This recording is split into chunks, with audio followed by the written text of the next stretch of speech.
সেনগুপ্ত বাড়িতে ফিরল রানী। তোমাদের রানীতে একের পর এক নতুন চমক। বর্তমানে তোমাদের রানীর পর্বগুলো বেশ জমে উঠেছে। একের পর এক টান টান পর্ব হচ্ছে তোমাদের রানীতে। সম্প্রতি ধারাবাহিকে দেখা গেল রানী আদিত্য চৌধুরীর মায়ের কেয়ারটেকার হওয়ায় আদিত্য চৌধুরীর মাকে প্রতি মাসে চেক আপ করার জন্য বি হেলদি নার্সিংহোমে নিয়ে যেতে হয়।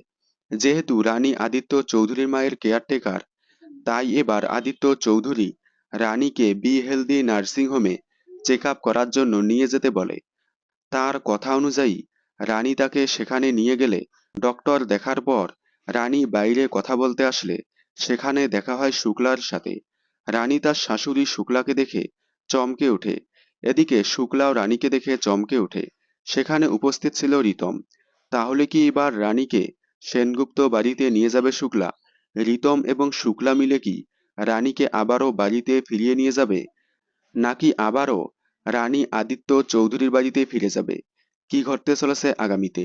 দেখতে থাকুন তোমাদের রানী, সোম থেকে রবি ঠিক সন্ধ্যে ৬টায় স্টার জলসার পর্দায়।